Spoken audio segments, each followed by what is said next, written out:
Mereka menuntut balik akan janji yang telah dilanggar dan telah dikhianati.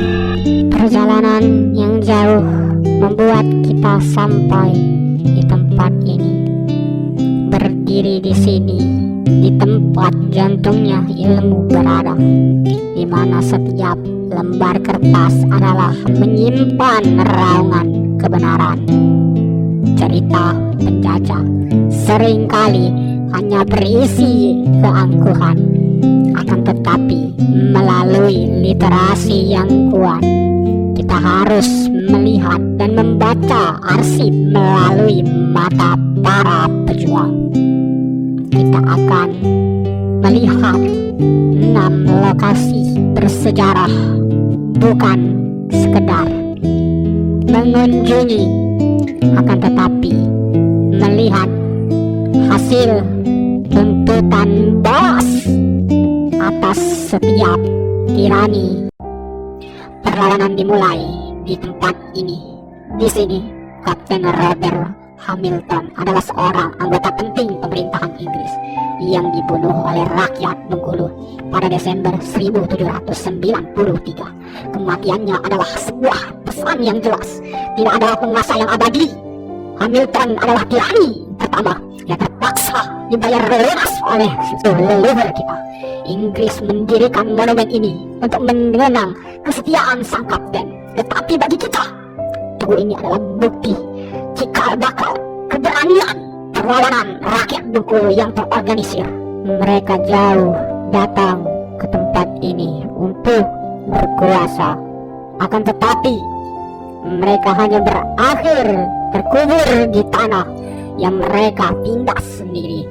Makam Inggris yang berisi ribuan nisan pejabat, tentara, dan warga sipil kolonial bukanlah tempat peristirahatan, melainkan monumen sebuah kegagalan besar dari mereka. Setiap nisan adalah saksi bisu betapa mahalnya harga yang harus dibayar Inggris untuk mencoba menguasai tempat Bengkulu ini. Ini adalah bukti bahwa semangat juang kita tidak akan pernah bisa dikalahkan oleh penyakit maupun senjata. Setelah Hamilton, Presiden Thomas Parr melanjutkan tirani berkuasa dengan tangan besi pada tahun 1807. Dengan ini rakyat Bengkulu yang muak pun menyelesaikannya dengan penyerangan pada masa 23 Desember 1807 yang dipimpin oleh Bupati Pagardewa, Bupati Sukarami, dan Bupati Legan. Tewasnya Presiden Thomas Parr, pemerintah Inggris pun menyuruh membangun oktagonal ini setinggi 13,5 meter sebagai upaya menutupi rasa malu, bahkan memaksa rakyat kita untuk membangunnya.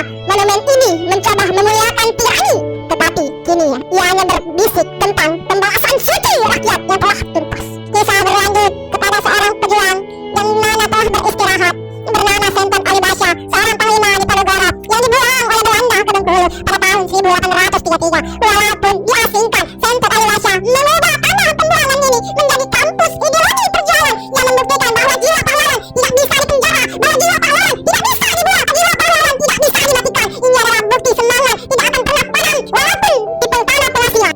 Perjalanan pun berlanjut, perjalanan pun kian jauh, sampai membawa kita menuju sebuah kediaman resmi Gubernur Bengkulu yang dulunya pada masa penjajahan Inggris. Ini adalah tempat terakhir mereka berkuasa di tanah Bengkulu ini, dan digunakan tempat ini sebagai rumah Gubernur Inggris, tempat Thomas sampai Raffles berkuasa. Rumah ini adalah sebuah bukti kegagalan strategis mereka dalam menghadapi tekanan para pejuang, tekanan para perlawanan rakyat Bengkulu yang tak kunjung usai, yang tak kunjung padam, yang membuat dan memaksa Inggris untuk mengambil keputusan yang sangat memalukan. Mereka menyerah, mereka angkat tangan, mereka mengajukan negosiasi terhadap Belanda, ingin menukar kedaulatan Bengkulu ini hanya dengan sebuah pulau kecil di semenanjung Malaka. Hari ini kita berdiri di depan bangunan bekas kekuasaan mereka sebagai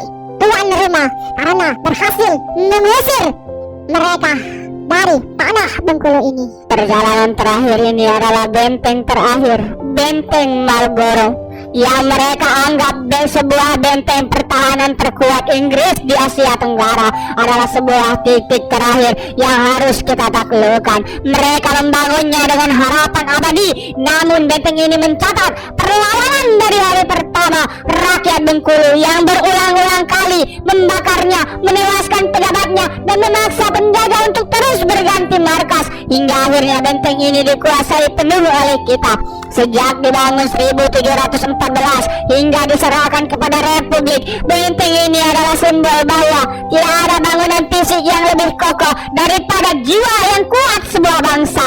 Sekarang tempat ini bukan lagi basisnya para penjaga, melainkan markas kedaulatan Republik Indonesia, kedaulatan yang mutlak yang telah ditegakkan. Kita telah melihat kekuatan kita memaksa para penjaga untuk membayar harga atas setiap tirani. Ini adalah kisah pembalasan yang telah tuntas. Oleh karena itu, tugas kita belum selesai. Tugas kita masihlah banyak, karena pembalasan terbaik bukan hanya mengenang, tetapi mewujudkan. Mari kita bersama-sama perkuat literasi kita, sebarkan semangat perlawanan, karena sejarah adalah literasi terkuat bagi kita. Membaca sejarah mengajarkan kita untuk waspada, tahu berapa harga kemerdekaan yang telah dibayar, dan memastikan kita tidak akan pernah kembali tersesat di tengah tirani. Baru wujudkan bangsa yang berdaulat, cerdas, dan bermartabat, menjadi bangsa yang takkan pernah bisa ditunjukkan lagi. Tunjukkan pada dunia, kami bangsa pemenang.